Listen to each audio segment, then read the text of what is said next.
3rd century Rome is racked by internal strife and barbarian invasions. But by 295 AD, a powerful new emperor has emerged as the empire's savior. His name is Diocletian. What Diocletian has chosen to do addresses a number of the concerns and a number of the challenges the empire faced in the 3rd century. One element that Diocletian brings in is a redefinition of the way frontiers were to be defended. Emperor Diocletian creates a mobile imperial army, always available to send reinforcements to the vulnerable frontier. One of his most capable imperial soldiers is Constantine, only 17 years old.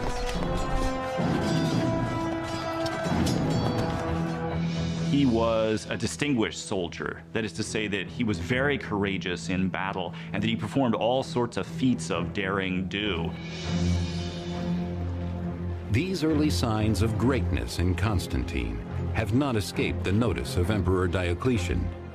Diocletian keeps the young soldier close at hand, claiming a desire to groom Constantine for a position of power within the empire.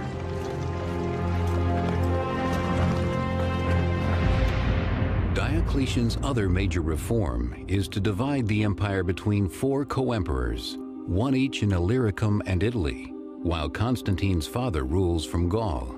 Diocletian himself governs from Nicomedia in Asia Minor. But Diocletian knows how easily his chosen co-emperors could turn on him. To prevent this, he keeps their sons, including Constantine, in his court, where they are trained as master soldiers under his watchful eye. Constantine was sent off to the court of Diocletian to obtain the proper education for a member of the upper class, a literary education, philosophical education. He learned Greek, which he wouldn't have known, but most important, he had a military education. But Constantine's life in court is anything but comfortable, for as a father figure and an emperor, Diocletian rules with an iron fist. He begins to rule increasingly by issuing a whole series of extremely heavily moralizing edicts, telling people what to do, telling them how to be better citizens, and so forth.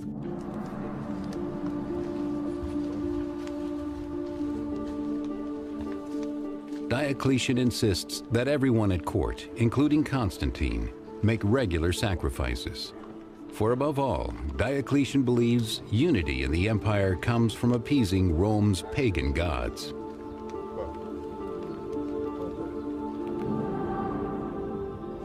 But another religion is gathering many converts, putting Diocletian's plans at risk.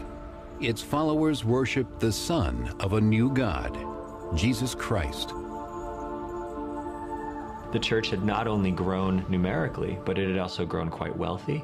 It had come to control large buildings. It was, in many ways, a thriving institution within the Roman Empire. An institution that Diocletian believes is a threat to Rome. He was extremely concerned that the health of the state and the health of Rome itself was tied up with Roman religion, and Christians were a threat to that. Christians who had been tolerated for nearly 40 years were clearly a large percentage of the population in the big cities, and it's clear that there were Christians in the army and there were Christians in the imperial court.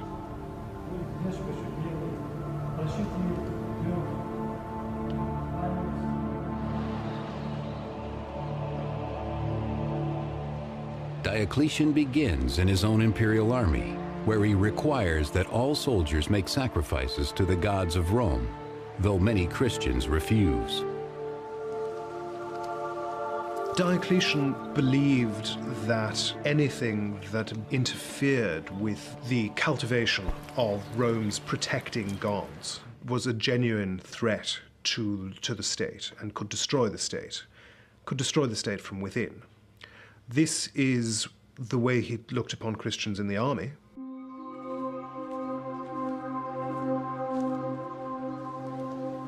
punishment for rejecting the emperor's edict is death, a brutality that Constantine, as a soldier in Diocletian's army, is forced to witness. Constantine grows troubled by the fear and discord born of Diocletian's reforms.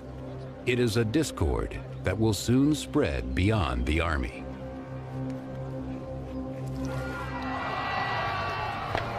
In 303 AD, Emperor Diocletian issues an edict against all Christians that becomes known as the Great Persecution. As soon as the persecution edict was issued, it unleashed what is virtually a culture of administrative cruelty. Roman officials, in carrying out the edict, when they met resistance, were expected to bring the defendants to court and to torture them for evidence and try to force them to officially and publicly give up their Christianity. The Great Persecution marks the beginning of what the Christians call the era of martyrs. Any Christian who proclaims his faith in public is subject to death. In many ways, Diocletian's persecution brought previous persecutions way farther. It's probably the closest Roman emperors came to destroy the entire system. That is probably why so many martyrs commemorated by the Christian Church are said to have suffered for Christ during Diocletian's reign.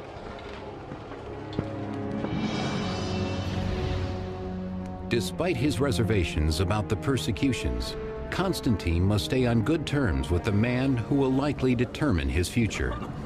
But when Diocletian unexpectedly falls ill and is forced to retire, Constantine is surprised to find himself shut out of the succession plan. Diocletian, it seems, understood that Constantine represented something of a threat. Constantine had campaigned with Diocletian and had done a reasonably good job during these campaigns. We're told that later in his life, Diocletian actually had imprisoned Constantine in his court to prevent Constantine from going to his father's court and establishing a relationship with his father's army. But now, with nothing left to keep him in the east, Constantine resolves to grab hold of his destiny and finally escape Diocletian's grasp. Constantine travels from Nicomedia to Boulogne, Gaul, to meet his father, who now rules Spain, Gaul, and Britain. Constantine's father, Emperor Constantius, is by now old, unwell, and troubled by the extended absence of a son he longs for.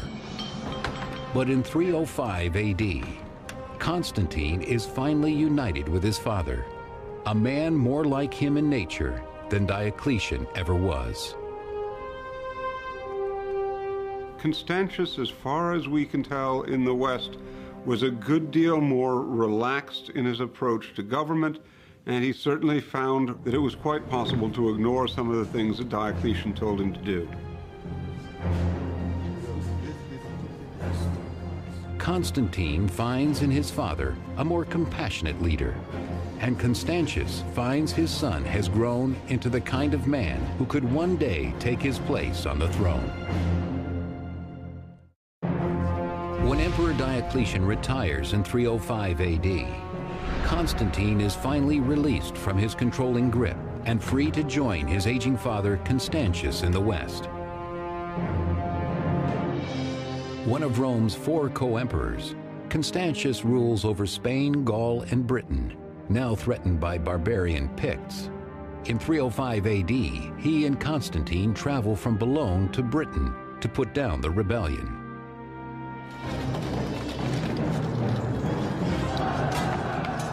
The Picts are a ferocious tribe in present-day Scotland that has long plagued Roman Britain. In battle, these bloodthirsty barbarians present a serious challenge for Constantine and his father. These barbarian neighbors in the 4th century are much better organized than they had been in previous generations. The Roman armies faced far more difficult campaigns in Europe than they previously had. To make matters worse, Emperor Constantius's health is in serious decline. The ailing emperor, he clearly was sick by the time he had come with his son to face the danger of the Picti, had gone on to this campaign, is yet another indication of how serious the threat was.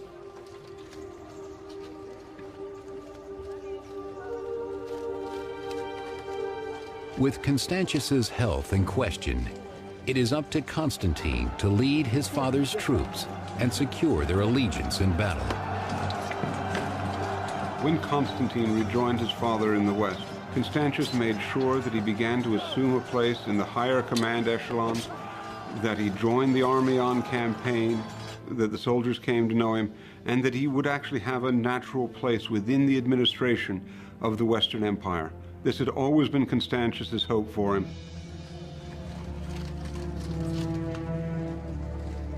With his military prowess, Constantine wins the loyalty of the army.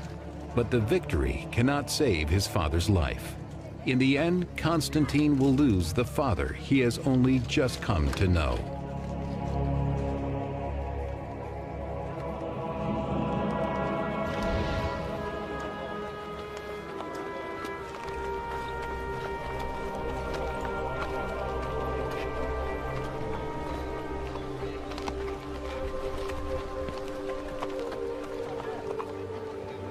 When his father died, the army thought enough of Constantine that they immediately acclaimed him emperor. In a way, this is a natural occurrence. It was an army that knew Constantine's father, respected Constantine's father, and now knew the son as well. They understood, in a sense, what they were getting with Constantine. In an empire where the death of a ruler too frequently leads to violent coups and ambitious plays for power, Constantine's succession is smooth and bloodless.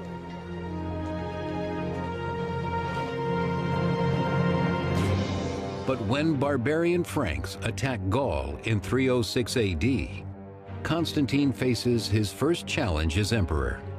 He heads south from Britain to meet them in battle.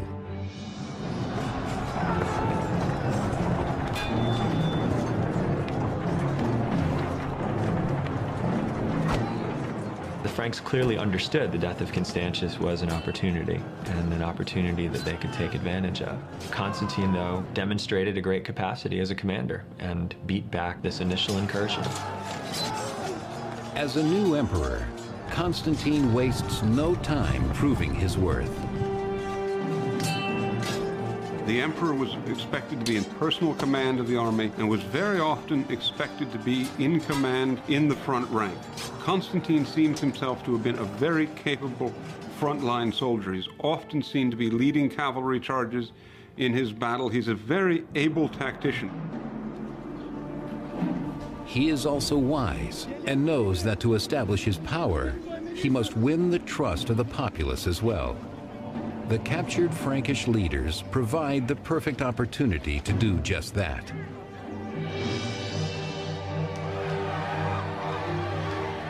Constantine parades the barbarian captives in the streets of Trier, in modern-day Germany, to show his people he will protect them. Constantine's well aware that the primary objective of any emperor at this point, if he wants to gain and hold power, is to fight with barbarians. So Constantine does this in grand fashion. Constantine undertakes campaigns against the Franks, and we have evidence that he captured a couple of Frankish kings, whom he then put on display in the arena for the delight of the Gallic masses. Ultimately, the barbarians will be thrown to the beasts, sending a clear message that Constantine will not tolerate those who threaten the Roman Empire. But in 306 AD, the empire is threatened from within when a usurper named Maxentius seizes power in Rome, declaring himself emperor and taking control of most of Italy and North Africa. The usurper Maxentius wins support by promising to cut taxes and provide free grain to the people of Rome. Like Constantine, he is the son of a former co-emperor. Constantine was proclaimed emperor by the troops in July of 306, and Maxentius is sitting in Rome is thinking, well, he's emperor, I want to be emperor too.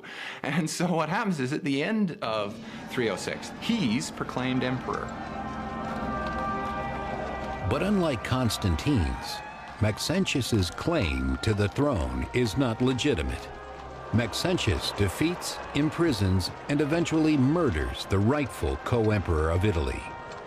And soon the people of Rome will learn his promises are nothing but lies.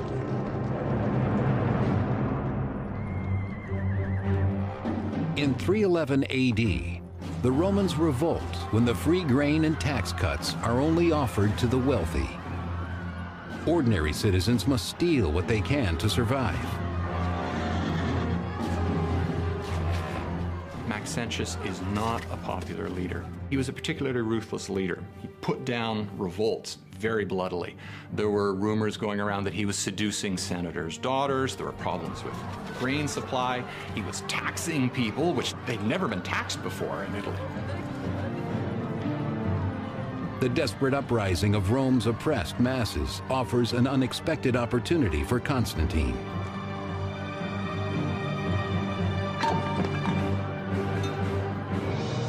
Hoping to save the people of Rome and expand his own reach into Italy, Constantine travels from Gaul to Milan to strike a deal with another co-emperor, Licinius.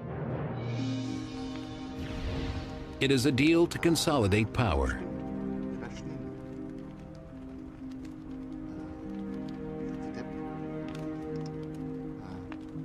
To seal their alliance, Licinius is betrothed to Constantine's sister.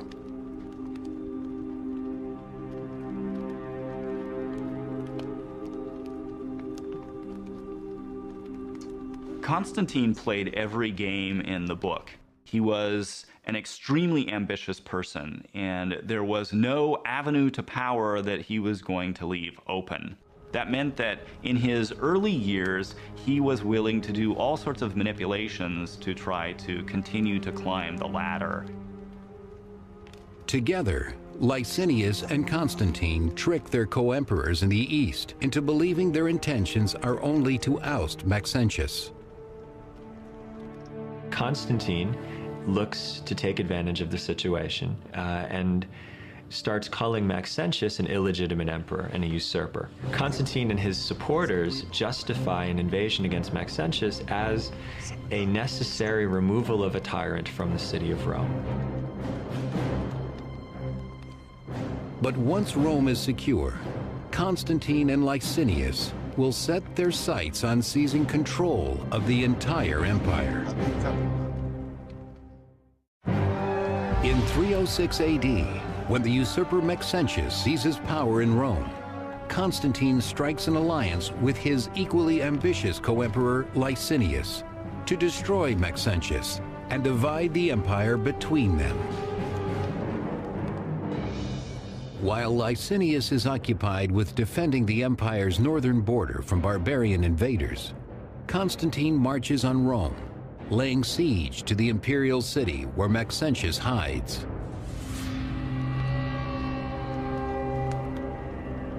Within the walls of Rome, the devout pagan Maxentius will base his strategy on the sheep entrails, read by his priest.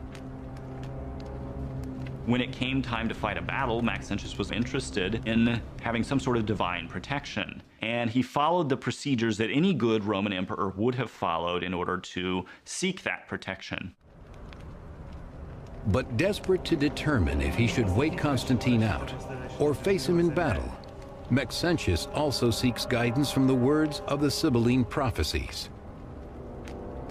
One of the sources that Maxentius turned to were the Sibylline oracles. These were books of prophecies that were kept by Roman priestly colleges, and these priests would then investigate certain questions and pull out an oracle.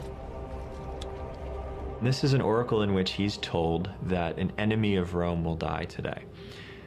For this reason, it seems Maxentius changes his plan and makes a decision that he won't wait Constantine out. He'll go out and meet Constantine in battle.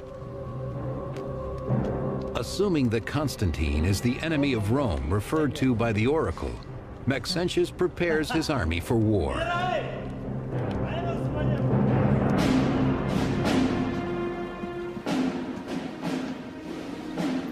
Meanwhile, just outside of Rome, Constantine prepares to meet Maxentius on the battlefield. Knowing his troops will be severely outnumbered, Constantine grows uneasy. Constantine began to get very concerned about the strength of his forces. And we're told he prayed that some god would help him and received a vision in response. And this is interpreted by Constantine as a Christian vision. The 4th century historian Eusebius of Caesarea records what is supposed to have happened, as recounted to him by Constantine himself. Around noontime, when the day was already beginning to decline, he saw before him in the sky the sign of a cross of light. He said it was above the sun, and it bore the inscription, "Conquer by this." What he claims to have seen was a symbol that looked like a cross with a sort of P form at the top of it. That is the letters Chi Rho that would have formed the first 2 letters of Christ's name in Greek. And there are some sources that claim that he also heard a voice at the same time that said that he would conquer by this sign. Constantine orders his soldiers to place the Chi Rho on their shields and standards, transforming the Christian symbol from an object of persecution to one of honor. Constantine assumed a new god, or a god that had formerly been rejected, as his divine force, as his victory power. By taking on the Christian god, the god that had been subjected to persecution by former emperors, Constantine was therefore doing something quite revolutionary. With his conversion, Constantine turns his impending battle with the pagan Maxentius into a test of religions. Constantine meets Maxentius at the Milvian Bridge, which, passing over the Tiber River, is the only obstacle between Constantine and an open road to Rome.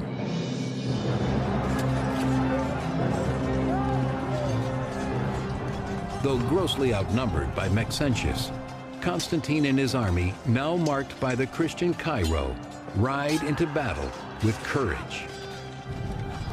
The Battle of Milvian Bridge is a significant battle. The forces are arrayed against each other, and despite a numerical advantage, Maxentius's forces are pushed back by Constantine towards the river.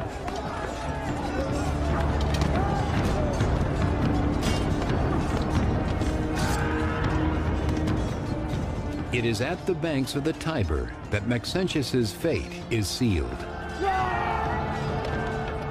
Constantine forced Maxentius to give battle with the Tiber at his back. It's a terrible position to be in, and as Constantine's force pressed in on his own, Maxentius's army fell apart. With no other options, the usurper Maxentius flees with his army, attempting to swim across the Tiber River to Rome. But Maxentius, with his heavy armor weighing him down, does not survive the swim.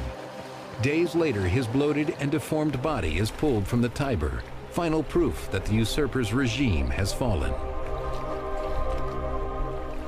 Constantine has won a significant victory at Milvian Bridge that eliminates the opposition of Maxentius, and even more significantly, gives Constantine control of a full half of the empire, including the wealthy province of Italy. Maxentius's fate is a powerful reminder of Constantine's strength and of what befalls those who dare to oppose him. Constantine went out of his way to dredge his body out just so they could parade his head through Rome and then send it to North Africa to demonstrate that this previous emperor was dead and Constantine had now taken over. His victory over Maxentius also proves to Constantine that the Christian God is more powerful than the pagan gods of his enemy.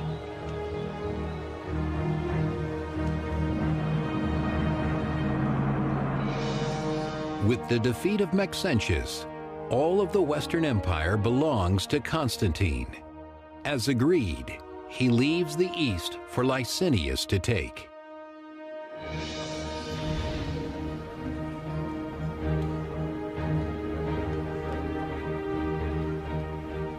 They meet in Milan, where Constantine and Licinius confirm their mutual support through marriage as planned. Constantine decides to bind himself to Licinius, or bind Licinius to his cause. He takes one of his half-sisters, Constantia, and marries her to Licinius, who recognizes that this is the natural way of making an alliance. Now, to begin with, the marriage itself actually marks the point at which the two, Constantine on one hand and Licinius on the other, agreed on the policies. One of these policies reflects Constantine's recent adoption of Christianity. The two emperors consulted on how they would carve up power between them, and one element in this decision was to extend toleration for Christianity throughout the whole empire. Licinius was not a Christian himself, although he agreed with Constantine to stop persecution throughout the empire. For now, such agreements come easily, but an alliance born of ambition is fragile, and Constantine must recognize that his sole co-emperor is also his greatest rival. After forming an alliance with Emperor Licinius, Constantine defeats the usurper Maxentius in Italy. Now convinced that the Christian God granted this victory, Constantine is determined to show his appreciation.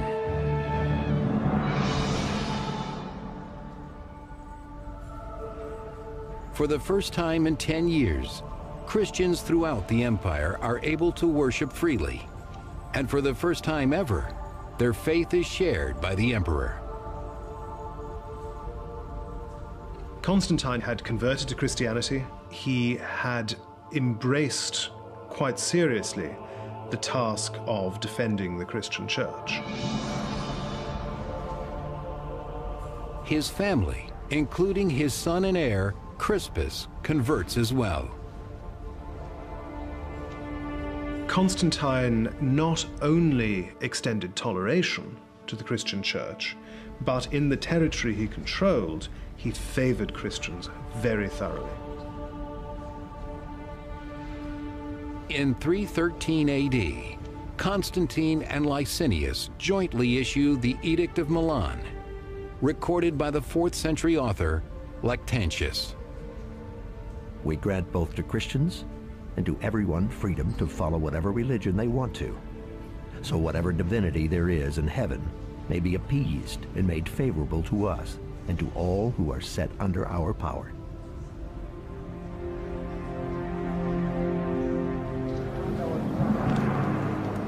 But in the years that follow, Constantine's relationship with Licinius deteriorates.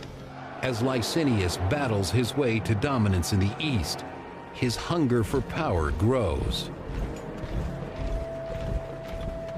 So Licinius goes off and does his own thing, as it were, in the East, but Constantine doesn't trust him, and there are growing tensions between the two. After 9 years of shared rule, both emperors covet control over the entire empire. It is a rivalry that will quickly drive Rome towards civil war. In the East, Christians soon bear the brunt of the growing conflict. As supporters of the Christian Emperor Constantine, they are now Licinius's greatest threat. They pay a heavy price.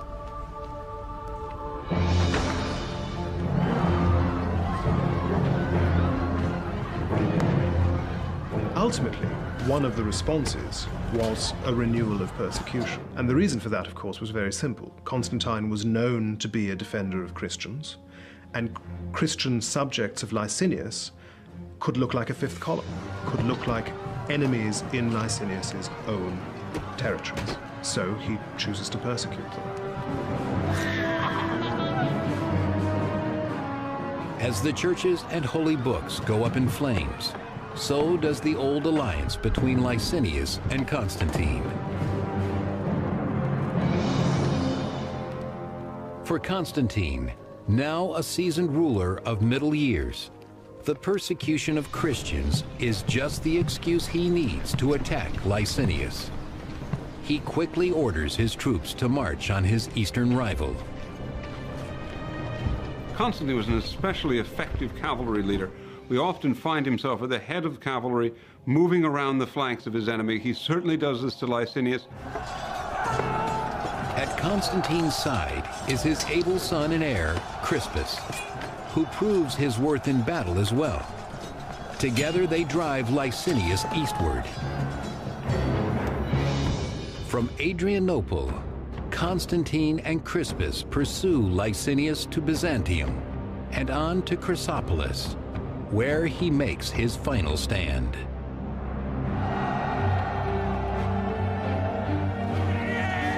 There, in 324 AD, with the entire empire at stake, Constantine and Crispus face Licinius side by side. Crispus inherited his father's ability on the battlefield. Crispus was another military genius. Without Crispus's help, the success against Licinius may never have happened. Constantine and Crispus annihilate Licinius's army, fighting once more under the banner of the Christian God. The Battle of Chrysopolis was really over before it began. Constantine was able to bring his own troops into the territory of Licinius without any kind of effective resistance. His own army had been victorious now easily in several battles. Licinius's own confidence seems to have been minimal. And in the final battle, their victory wins Constantine's sole rulership of the entire empire. Eusebius, Bishop of Caesarea. The eastern regions were united with those of the west, and the whole body of the Roman Empire was graced by a single and supreme ruler. Imprisoned in Nicomedia, Licinius will face a brutal punishment. The only witness is his beloved wife, the sister of Constantine. His relationship with Licinius is interesting. Licinius is technically, remember, his brother-in-law. Licinius's wife pleads for mercy for her husband. For a while, Constantine seems to grant that sort of clemency. They share a meal. Licinius is sent into exile. Then he's executed. Despite his wife's pleas, Licinius's execution is swift and bloody, making clear that Constantine shows no mercy, even to members of his family.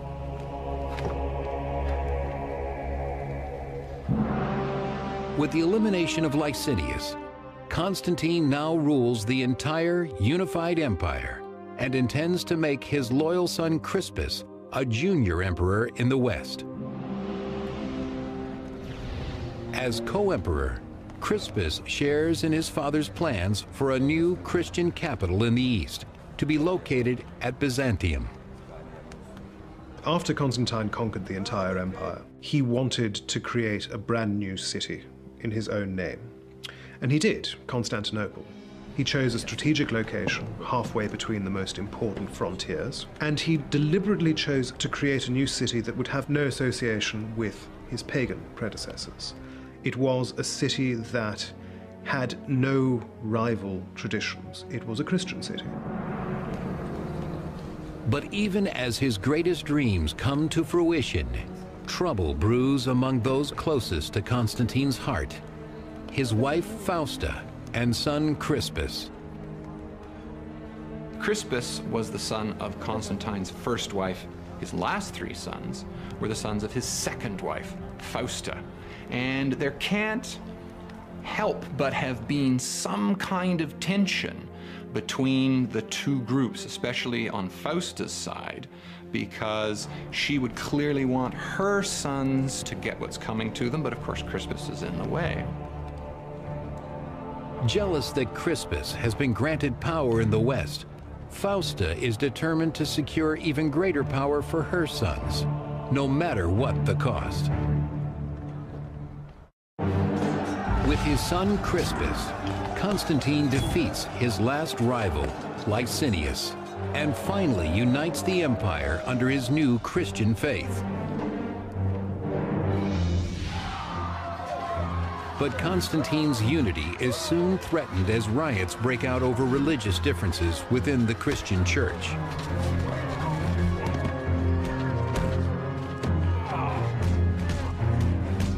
The situation he finds among Christians in the Eastern Empire is one of great turmoil. There's a controversy raging about the nature of Christ that is also tied up with the question of who ought to have authority in the Eastern Church. Rival bishops incite mob attacks against other Christians with opposing beliefs. It is a violence not seen since the days of persecution over 20 years earlier.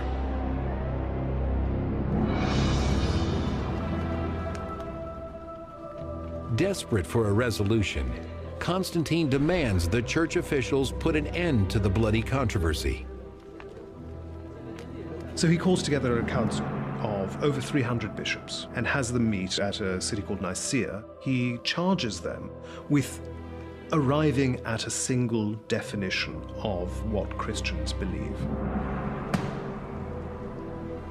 The result is the Nicene Creed, a statement of faith that has survived over 1,600 years and is still recited today in Christian churches around the world. We believe in one God, the Father Almighty, maker of all things visible and invisible, and in one Lord Jesus Christ, the Son of God, the only begotten of the Father. But it's a definition of Christian belief that not everyone can agree with. And this stores up a great deal of trouble for the future, because it means that rival Christians, rival Christian beliefs, are constantly jockeying for imperial favor throughout the rest of the century. And it means that emperors are regularly distracted from other business of government by trying to manage the rivalries among different Christians and different Christian bishops. Perhaps it is this distraction that blinds Constantine to a rivalry much closer to his heart. In 326 AD, Constantine's wife Fausta attacks the integrity of his son, Crispus. Crispus was Constantine's eldest son from an early marriage, and he did not have the same mother as his half-brothers had. And it's quite clear that he was in rivalry, strong rivalry, with his three younger half-brothers. As part of an elaborate plot, Fausta delivers shocking news, claiming that Crispus has tried to seduce her. Things don't go very well for Crispus at all. Fausta was eager to get Crispus out of the way, so her legitimate sons could succeed without threat from Crispus. Constantine, unable to see that it is his wife, not his son, who has betrayed him, orders Crispus to be prepared for execution.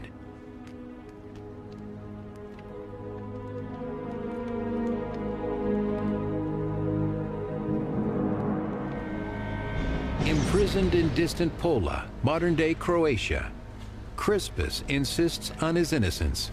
Though his cries fall on deaf ears, he has an advocate in Constantine's court. Constantine received advice from his own mother, Helena, that perhaps it was Fausta herself who had engineered this little plot, had pretended to be violated or to have been set upon by Crispus in order that she, Fausta, could promote the interests of her own sons. Constantine had certainly acted too hastily and was aware of that. Fausta pays for her treachery with her life. But Constantine's realization comes too late for Crispus. The prison guards have already received their orders to execute the royal son. What exactly happened, we don't know. But it was a terrible blow to the Roman Empire that Crispus was sacrificed on the altar of history. And Constantine is left only with a devastated conscience. As a sort of penance, Constantine spends the last years of his life building churches in Jerusalem, Bethlehem, Constantinople, and Rome. Among the most magnificent of these churches is one built on the site thought to be St. Peter's tomb in Rome, a place of pilgrimage for Christians to this day. It is for his churches that Constantine is better known. That in itself is an indication both of his pro-Christian policies and of the attachment to the Christian faith. Refusing to abandon this faith, despite its ongoing disputes, Constantine directs the construction of the glorious Basilica of St. Peter himself.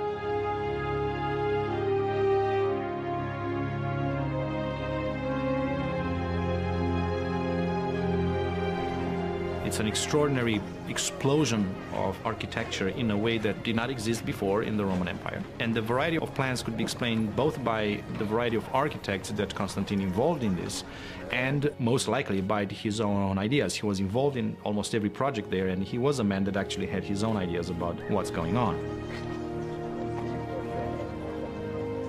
Constantine can only hope that this devotion at the end of his life will erase a multitude of sins.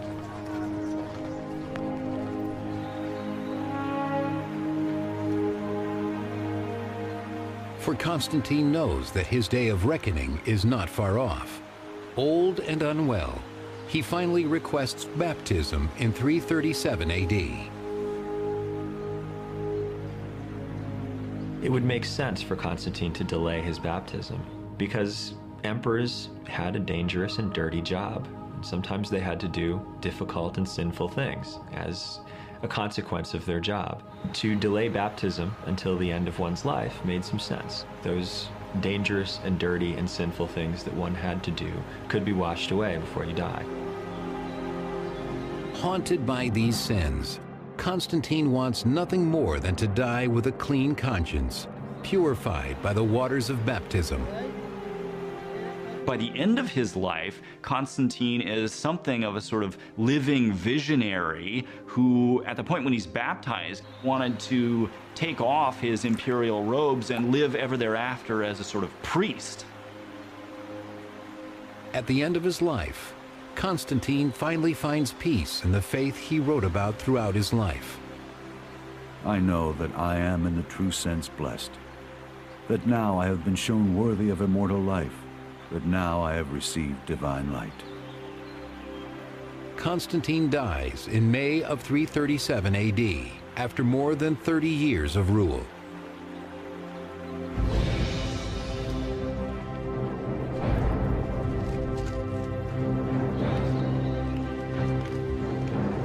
Constantine was tremendously successful as an emperor, tremendously successful as a military leader. This was a man who clawed his way into power using raw ambition, and at every turn he used that same ambition in order to win the day.